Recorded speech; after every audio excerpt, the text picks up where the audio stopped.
Alright guys, so I'm back at it on the compressor, and I need to take the CPR weight and the spring and all that stuff off the old crank, and I'm gonna try to pull those bearings. But yeah, I'm gonna have to pull from the wrong side. Usually you want to pull on the side that's contacting whatever it's in. So right now it's the inside diameter that's stuck on the shaft, so that's what I would like to pull on, but there's no room for that. Hopefully the bearing is big enough to withstand it, so we'll see. I'll put a little bit of pressure once I remove that, and then I'll heat the flange around and try to get it hot enough so that it pops off without too much force. But first I gotta remove the dowel pin, because I think I have to remove those and take the shaft out, which is loaded with spring, and I'm guessing there might be a bolt underneath. So anyways, it's only 2 dowel pin. Shouldn't be too bad to put back in if I remove them for nothing. Now it's flat. I need a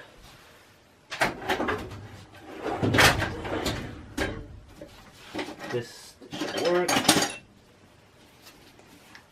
Either one of them should work fine.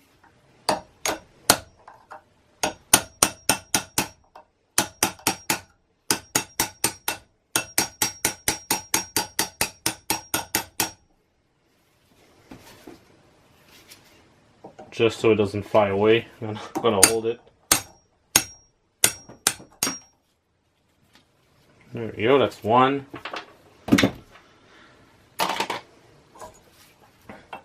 One weight.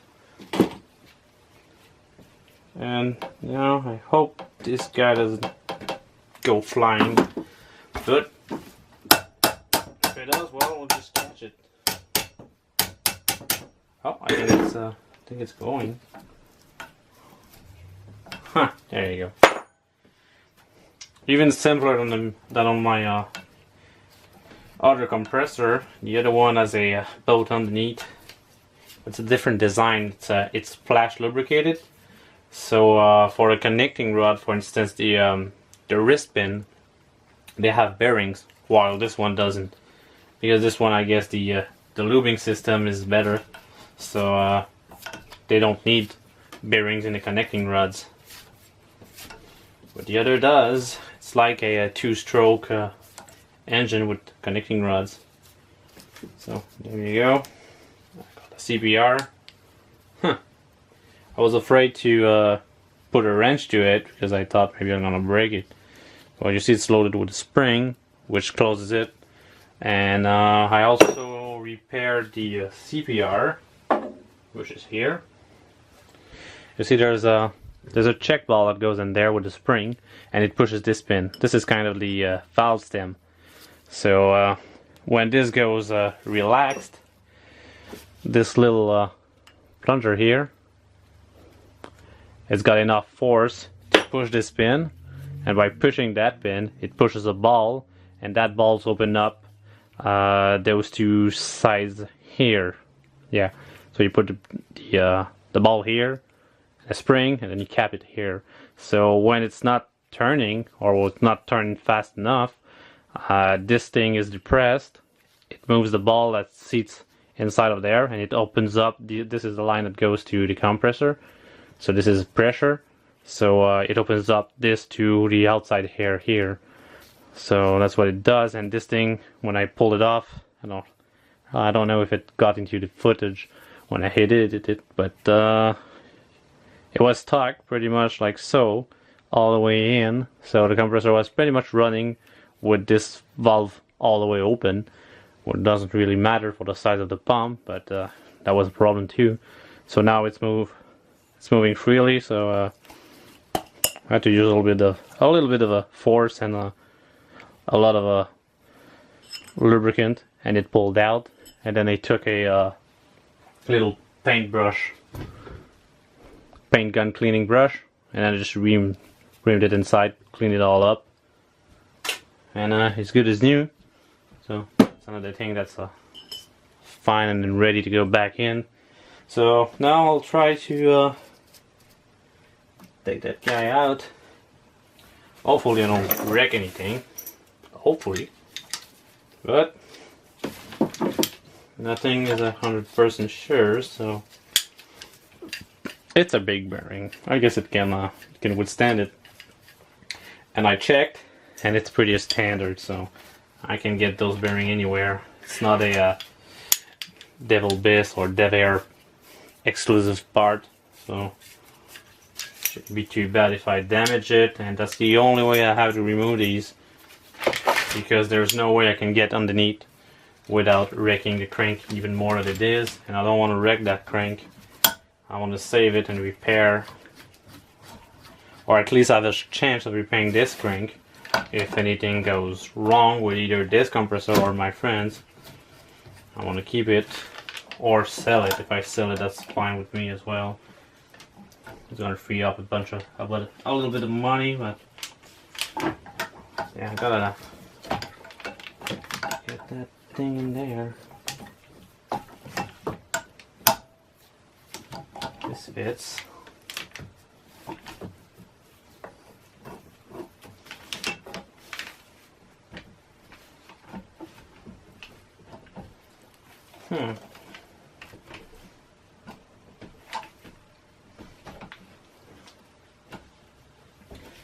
I'm gonna have to put the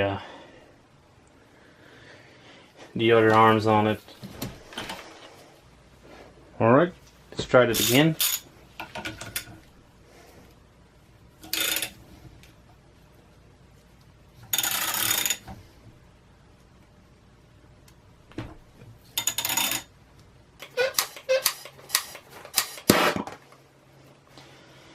Here goes nothing. Oh, it moved. Let's see. Yep, it moved. That's all I'm gonna do. I put a little bit of pressure, as little as I can put it, and hope for the best. But it already moved, so I guess it won't be too bad. Because what happened is the thermal mass of the crankshaft is so much higher than that of the bearing, so even if you would be heating the two, they would not heat up at the same time. The bearing is gonna go a lot hotter and faster than the rest of it.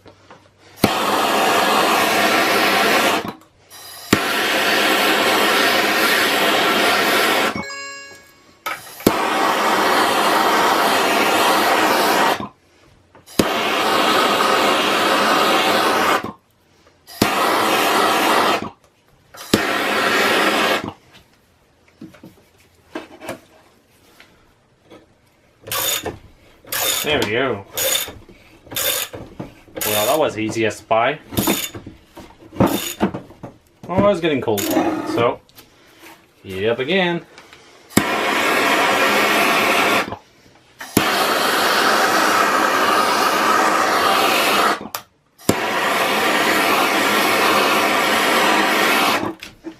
There we go.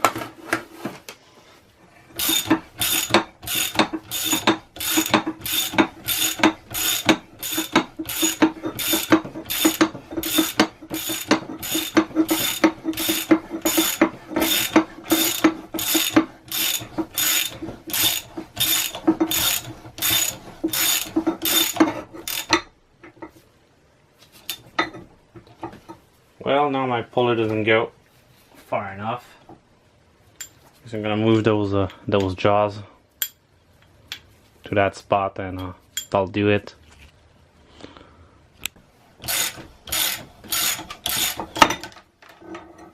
Ta-da!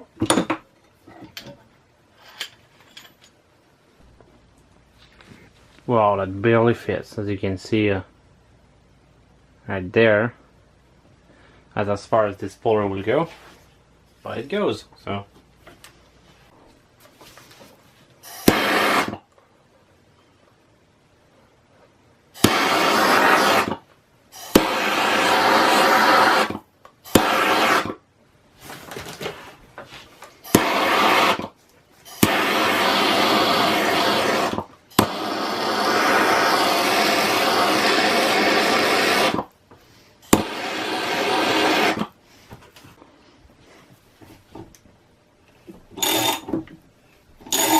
Got it. This is certainly not the right way to remove a bearing if you want to save it, but I have no choice there. So it's either try and remove it and risk breaking it, or buying new ones. So just gonna try it, otherwise I'm gonna go and buy new ones tomorrow. But yeah, I'm just eating it up so it gets a little bit bigger, so I don't have to put as much strength on it. No more pressure than necessary. If it was a smaller bearing, a really small bearing, like in an alternator or something, I wouldn't even try it. I would just buy new ones. But this one looks beefy enough so that I can pull it on the wrong side and it's gonna come. So there you go. Really impressive all the little hicks will do to metals. There we go, it's hot. So, gonna wait for it to cool down, and then I'm gonna clean the heck out of them, so there's nothing left in there. Alright, so that's pretty much it. Yeah, not a whole lot of the update today, but I got my work day done, and yeah, just needed to get these off so I can start building it back. So I got everything right now. I got everything to put the all the crankcase together, and all I need now is the cleaning up that last piston. No, that one is fine. That's the one. So I remove every little bit of carbon on it, and then I inspect it, make sure there's no gouge, there's nothing, no pointy thing that can ruin the cylinders, which it shouldn't, because that's where they came from. They're not perfect. I mean, these two are not new, the other ones are, but yeah, just gonna start putting the crank back together tomorrow, put the bearings in, put the CPR, and then I'm ready to shove that back in the tank. Not in the tank, in the crankcase. Crankcase still need a bit of a clean, so that's what I'll do tomorrow. I'll just wipe everything off, all the old oil, and make it squeaky clean, because I'm not putting new pots in a dirty housing, and I have premature failure afterwards. So that's what I'll do tomorrow, and put all the crank back together, so I can finally put it back in there and start assembling it.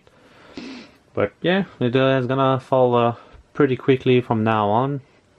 Then I need, I think I got one valve that's damaged, because one of the head was showing signs of getting a lot hotter than the other one. So one of them wasn't working right, and spewing air between the phases. So that little check valve that's in between the two stage on each pump, each side of the pump, and it was spewing air. So I'm guessing the intake, that's what I'm going to try to remove, is a big 1.5 inch socket I need. So what I think I'll do is I'll put all the pump back together, and then I'm going to use the weight of the whole assembly to remove it, because right now on the bench it's pretty damn hard to keep it from moving, because those valves, the valve cap, they're pretty damn tight there. So I'm going to put everything back together, put it on the air compressor with the weight of the motor, the tank, and the whole pump, basically holding onto the tank. I should get enough leverage to crank it open, because I'm pretty sure that intake valve on the high side piston, I'm pretty sure it's wide open, because that's what I was hearing. I was hearing a discharge from there, so it means both sides were working against each other. So all the air is going, it's going to bleed through the safety valve. So yeah, that's where I'm at. So just a bit of a little video for today, and taking out the bearings the wrong way. But yeah, there's just no way you can get in there. I mean, in between there's that lip here, and the bearing is right against it, so there's no way you can get a puller in there. So pretty much you try like this, and if it doesn't work, if it breaks the bearing, you get new ones. And when I'm gonna install them, then I'm just gonna get that crank real cold and this bearing pretty damn hot, but I'll heat it not with a torch this time because I don't need as much heat. I'm gonna heat it with a heat gun, so it's gonna be more a manageable temperature. I don't want to break the tempering or whatever heat treatment is in there. So yeah. So anyway, that's a little bit of update. So talk to you later, guys.